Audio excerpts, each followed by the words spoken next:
درود شریف ہوئے اللهم صل على محمد وعلى آل محمد كما صليت على إبراهيم وعلى آل إبراهيم إنك حميد مجيد. قابل احترام رونو د برکت حاصلولو دپاره ما د قرآن حکیم مختلفو ځایونو نه لږې لږې حصې ولوستې. مقصد او مفهوم د ټولو یو دی. الله رب العزت ارشاد فرمائی ان احسنتم احسنتم لانفسکم وان اسأتم فلها. هر انسان چې کوم د خیر کار کوي د نیکی کار کوي داسې عمل او داسې کار کوي چې په هغې الله ناراضه کیږي نه الله پې راضي کیږي نو د دغې خیر او د نیکی د کار د ثواب نه د فایدې نه به الله پاک دا انسان محرومه کوي نه. الله پاک قادر دی هغه د خیر د کار فایده انسان ته دنیا کې هم ورکوي آخرت کې هم ورکوي. که دنیا کې ورنکي آخرت کې خو یقینا ورکوي او دغه آخرت کې د هغې پوره بدله ورکول دې کې هم د انسان خیر وي. او الله فرمایي بندگانو که تاسو د شر او د نقصان کارو کې د فساد کارو کې د الله پاک د خفه کولو او ناراضه کولو کار وکې نو بیا یاد ولرئ چې ستاسو د هغې شر د کار نقصان بم هم تاسو ته میلاویږي بل چاته نه میلاویږي. نو د نیکۍ فایده هم الله ورکوي د بدۍ هم ورکوي د هغه اختیار دی. که چاله نه ورکوي نو هم د هغه سره د چا زور نشته نه په هغه باندې څوک جبر کولی شي. د نیکۍ ثواب چې الله ورکوي دغه مهرباني وي. که د ګناه عذاب او سزا ورنکي بیا دغه هم د هغه مهرباني ده ورنه لایق انسان د هغې ګناه د سزا او د هغې د بدلې دی. د دې وجې نه قرآن پاک دغه بل مقام کې ارشاد فرمایي لیس للانسان الا ما سعی. کم سعی او کوشش چې د خیر په کارونو کې یو انسان کوي هغه ته به الله پاک د هغې بدل ورکوي او د خیر او د نیکۍ کار چې څوک کوي نو الله پاک فرمایي زه بیا دغسې بنده سره محبت کوم. اوس الله پاک چې د چا سره محبت کوي د دې نه لویه کامیابي بیا بله نشته.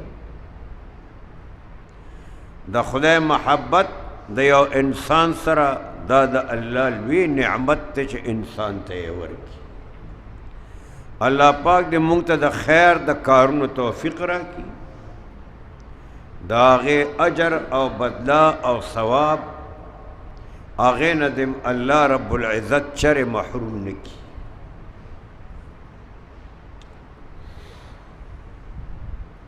یو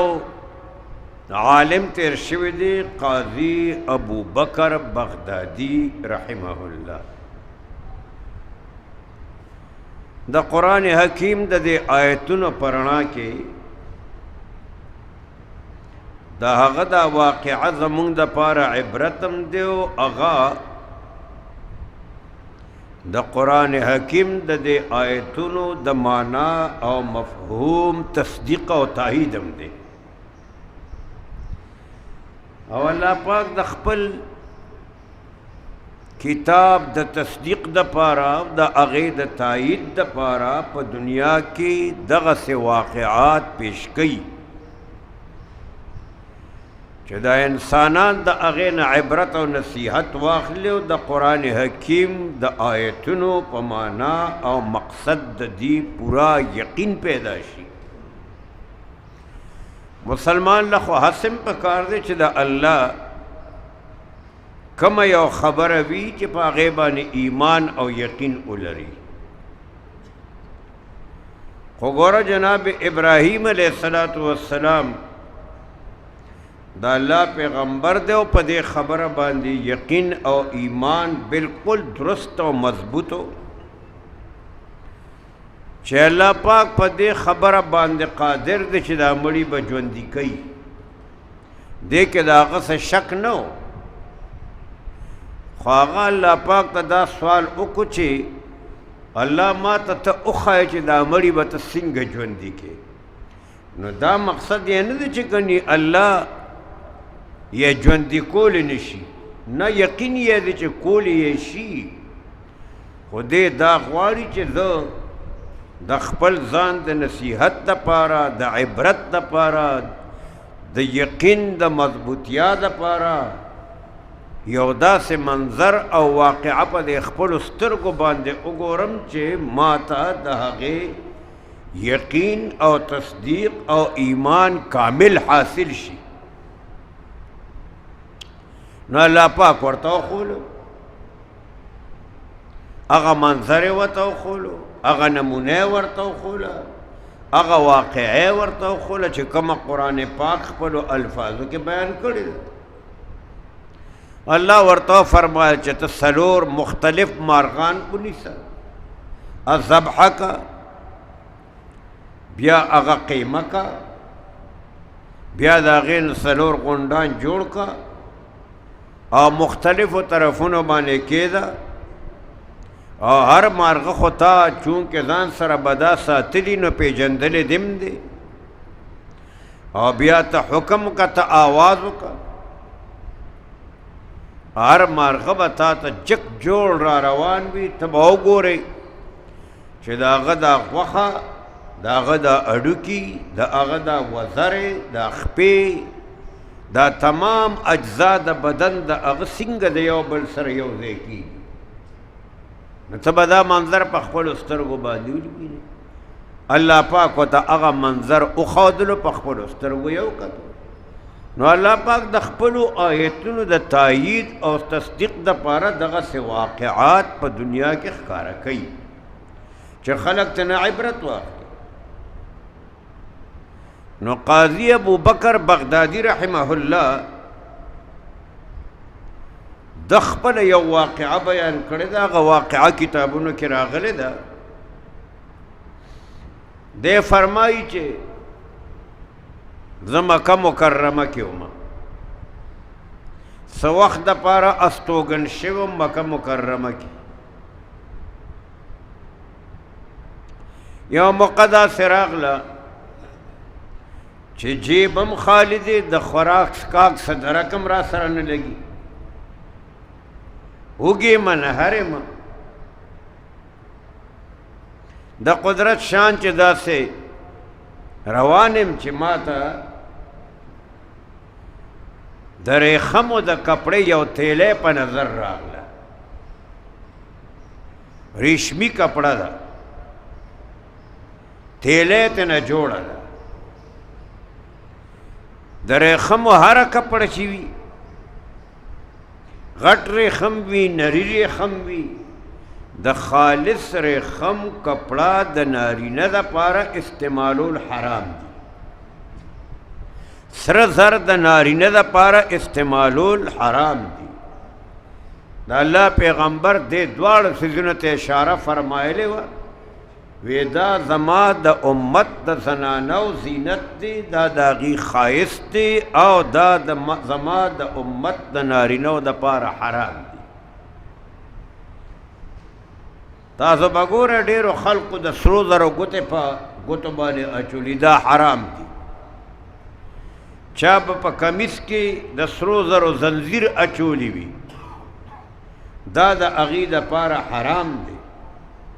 چا به د سرو زرو ګړی په لاس باندې اچولی وي، مالدار وي، پیسه ورسره ډېره ده، د خیر په کارونو کې خو خرچ کول ترې نه کېږي نه، نو د خپل زیب و زینت دپاره د سرو زرو جوړه شوې ګړی واچي، دا ټول حرام دي. ریخم هم حرام دي سړي دپاره، او سره زر هم حرام دي.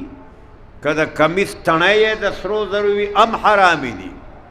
که زنځیر یې اچولی وي په غاړه کې هم حرام دی، او که په غوږ کې اچولی وي مندری دا هم حرامه ده. ډېرو سړو د سرو زرو مندری په غوږونو کې اچولی وي، دا حرام دي. د سرو زرو ګوته په ګوته کول دا حرام دي. الله دې موږ د دې نه حفاظت سره وساتي. نو دا بزرگ فرمائی، قاضی ابو بکر بغدادی رحمت اللہ علیہ فرمائی، در خمو د کپڑے نه جوړ شوی تیلے په نظر راغلا. دا تیلے میرا پورته ما چې تیلے کولو کړه، په هغه تیلے کې د مرغلرو یو قیمتي هار دی، ډېر قیمتي هار دی. زه اوس حیران یم چې خدای دا تیلی به چا نه غورځېدي، دا به د چا وي. فرمایي کوم ځای کې چې زما ستوګ نه وه، اقامتو کور ته لاړمه، تیلی مې کور کې کېښودله، بیا واپس د کور نه بهر راووتمه. دا لا شان دی یو آواز میں پا غوگو باندې راغی چې میں اکتل یو معمر بوډا سړی دی، لاس کی یو معمولی غوندې زړه کپڑا دا، آغا کپڑا کی یہ 1500 دینار پرات دی. دا معمر او بوډا سړی یو آواز لگئی، ما نه تیلی روکه شوې ده، په هغه تیلی کې د مرغلرو یو قیمتي هار دی. خدای دپاره که چا دا تیلی کتلی وي ما ته یې راکې، ما سره دا 1500 دینار دي. دینار د سرو زرو روپۍ ته وایي. ما سره دا 1500 دینار دي،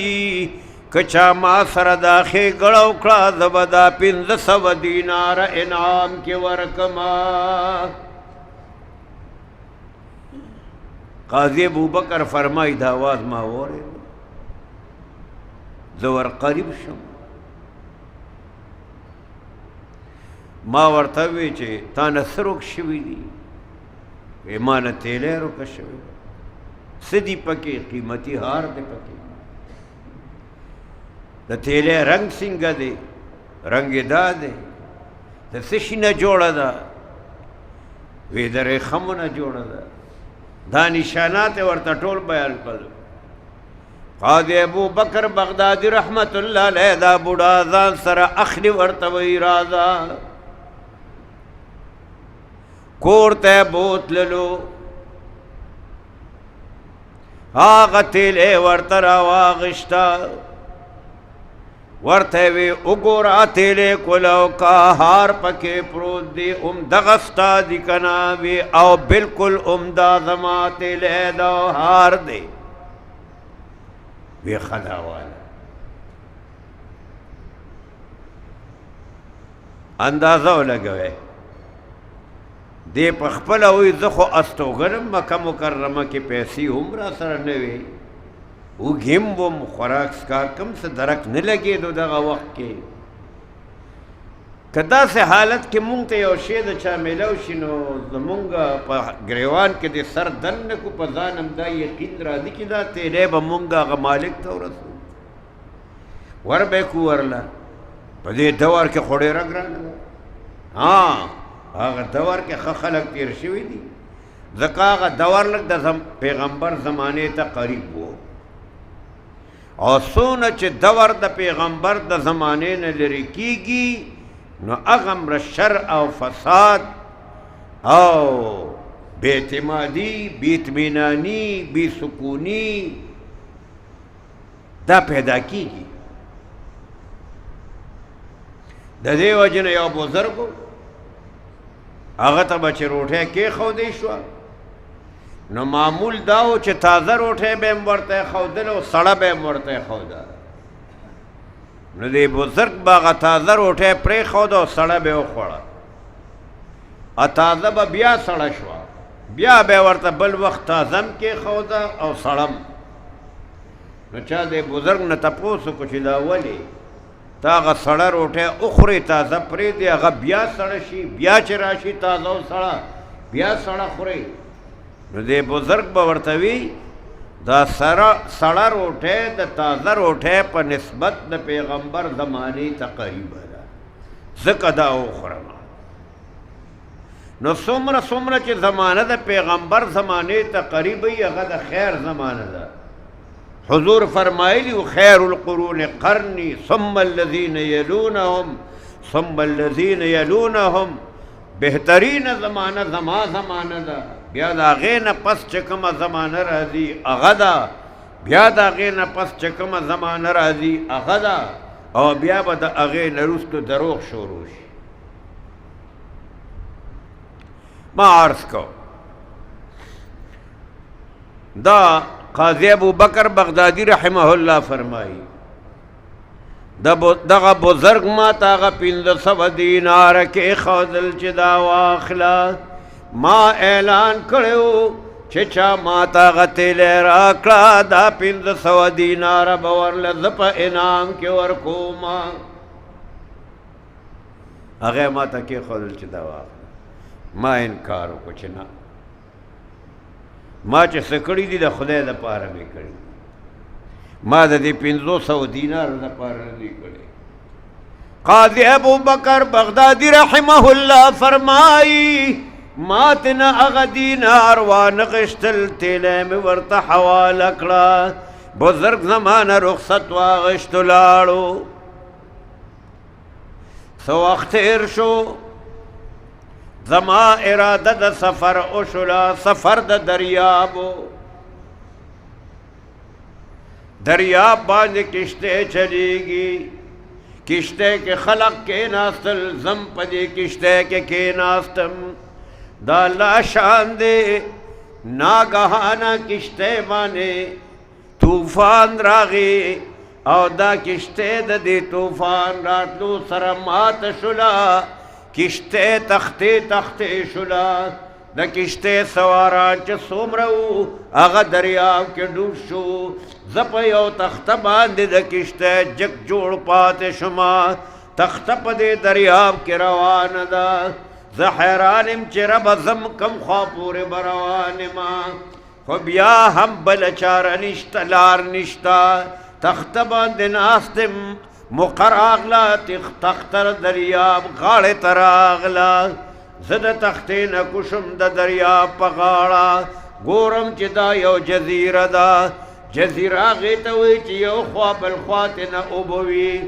منځ کې بغیر د اوبو نه وچه علاقه وي فرمایي دا یو جزیره ده دغه جزیره کې څه خلک آباد وو زه هغه ځای ته ورغلم هغه آبادۍ ته مختصره غوندې آبادي وه یو جومات ته لاړم جومات پکې جوړ فرمایي جومات ته لاړم جومات کې کېناستم قرآن پاک مې راواغشتو لګیا شما د قرآن پاک تلاوت مې کولو زما دا قرآن د هغه ځای اوسېدونکو خلقو واورېدلو هغې ما ته راغلل ماته وی مونږ ته قرآن پاک وښایا ما ورته وی ډېره ښه ده ما هغې ته قرآن پاک ښودل شروع کړه نو که زما خو بل څه درک نه لګېده خبر هم نه یم چې کومه دنیا کې یم خو یو جزیره ده پکې دا خلک اوسېږي زه م اوسېږم قرآن مې هغې ته ښودلو لګیا وم بیا دې خلقو ما نه پوښتنه وکړه وی تا ته لیکل درځي او که نه ما ورته ووی چې او ما ته لیکل راځي دې خلقو راته وی ښه ده نو مونږ ته کتابت وښایه لیکل راته وښایه او دې خلقو وی ما سره ښه امداد کولو قرآن مې هم ورته ښولو لیکل مې هم ورته ښولو هغې زما د هر لحاظ خیال ساتلو یو ورځ دې خلقو زمانه یو مطالبه وکړه ما ته وویلي چې یو یتیمه جنۍ پاتې شوې ده د هغه جنۍ پلار به مونږ ته امامت راکولو د هغه جنۍ نور څوک نشته دی مال دولت پیسې ورسره شته کور یې هم شته که ته خوښه دې وي او غواړې چې مونږ د هغې تا سره نکاح دپاره انتظام وکړو هم مونږ تا ته په نکاح وی ما خیال وکړو چې بس دوی غواړي نو ټیک ده دلته خو زما سم نور څوک نشته زما د هغه جنۍ سره نکاح وشو چې نکاح وشوه کورم د جنۍ شته محتاجه نه ده او ما سره هم د دې خلکو چې کم راکړې پیسې دي ما سره هم شته دا بزرګ فرمایي زه چې کور ته لاړم ما سلام واچولو کور ته چې سړی ځي نو سلام اچوي بعض خلقو کې اوس هم دا رواج دی چې په لومبۍ ورځ باندې چې واده وشي د واده هلک کور ته نه پرېږدي د چا د یوې ورځې رواج دی د چا د دوه ورځو دی د چا د درې ورځو دی او بله ورځ مونږ سره یو طالب دی د دیر د علاقې دی د هغه واده نو د هغه د کلاس ملګري هم تلي وو د الله شارو یو ملګری چېرته هرته د غر نه راپروت دی هغه لا اوس اپریشن هم شوی دی ما ته هغه طالبانو وی مې لکه خوار شو تاسو چې هغه سره ایسارېدی نو خو د واده والا سړی و هغه به ستاسو مېلمستیا کوله تا سره به ناستو او که هغه به غریب کور ته تلو ما ته وی استاجي وی د هغه خلقو رواج دا دی چې په لومبۍ شپې هغه هلک کور ته نه پرېښودو مې زه ښه رواج دی بیا هغې دا ولې نو ما ورته د هغې وجوهات او فایدې بیان کړم یاره کېدی شي دې خلقو دا سوچي او دا رواج په دې بنیاد باندې شروع شوي بهرحال دا بزرګ فرمایي زه چې کور ته لاړم زما اهلیه موجود ده ما چې وکتل زما د اهلیې په غاړه باندې مزېدار هار دی د مرغلرو هار دی نو زه هغې هار ته په ډېر غور او فکر باندې ګورم حیران یم پوه شم چې دا هار خو مغه دی چې کوم ما مونتی و او هغه بزرګ ته مې ورکړی و دا خو هغه هار دی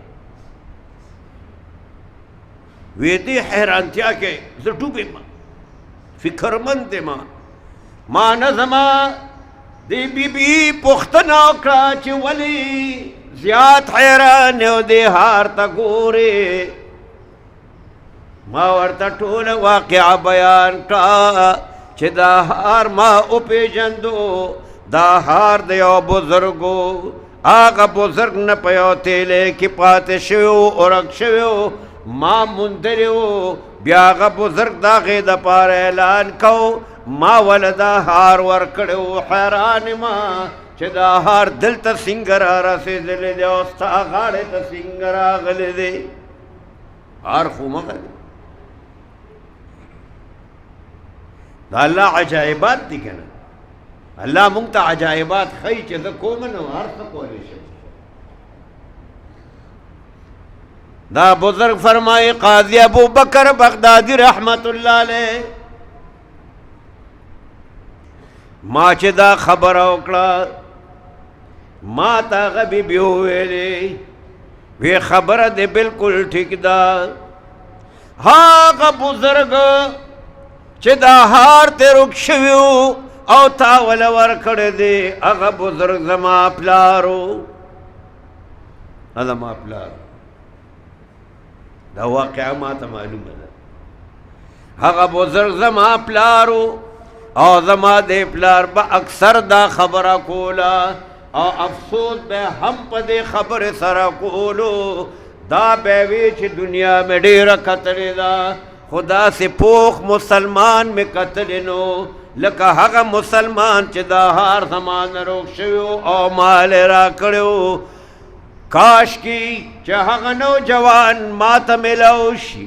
هغه سړی ما ته ملو شي او زه ورسره د خپلې لور نکاح وکړم کاش چې هغه ما ته ملو شوی نو زه به ورته د خپله لور په نکاح باندې ورکړم وی زما پلار به دې خبره باندې دا افسوس کو دا به ویلم نو الله رب العزت امغه وکړله هغه هارم را ورسېدو تا سره زما نکاح هم وشوه هار زما په غاړم دی زه ستا په نکاح کې م راغلم قاضی ابو بکر بغدادی رحمت اللہ علیہ فرمائی اللہ رب العزت قادر دے سچ کول غواړي نو هغه ته هیڅ مشکل نشتا هر څه کوي ما دومره ښېګړه وکړه چې هغه هار ما موندلی و هغه د هغې اعلان وکړلو ما د هغه نه هغه 500 دینارم وانغشتل خالص د الله د رضا دپاره الله د هغې بدله ما ته راکړله هغه هار ما ته راوستو دا هغه بیبي یې ما ته راوسته چې هغه لور د کم بزرګ وه هار د هغې په غاړه دی زما نکاح کې راغله ماله الله رب العزت د هغې نه 2 بچي م راکړه دا بزرګ فرمایي بیا دا بیبي د الله رب العزت اجل مقدر راغې هغه وفات شوه د هغې نه بعد زما هغه 2 بچي چې د هغې نه پیدا شوي وو هغه هم وفات شو او د هغې چې څومره ترکه وه او څومره میراث و زما نه بغیر د هغې بل څوک وارثون هغه ټول زما په حصه کې راغله الله فرمایي ان احسنتم احسنتم لانفسکم تاسو چې کم د نیکۍ کار کوئ د هغې فایده به هم تاسو ته رسېږي وان اسأتم او که تاسو د بدې کار کوئ فلها نو د هغه بدې د کار نقصان به هم تاسو ته رسېږي دا یو نمونه ده دا یو واقعه ده د دې نه ډېر زیات واقعات دي کتابونه لیکلي دي او دا تمام واقعات ما عرض کو چې دا د قرآن حکیم د آیتونو تایید او تصدیق دی او الله پاک د عبرت دپاره مونږ او تاسو ته ښکاره کوي الله دې مونږ ټولو ته د عمل توفیق راکړي ان شاء الله العزیز که زندگی وه نو داسې یو څو ډېر مزیدار واقعات دي دې سره ریلیټډ دې سره هغه د دې په ذیل کې راځي د دې سره تعلق او نسبت دی کیدای شي بیا چېرته بله موقع باندې د هغې ذکر وکړمه د عمل دپاره او د نصیحت دپاره الله دې د عمل توفیق ټولو ته ورکړي واخر دعوانا ان الحمد لله رب العالمین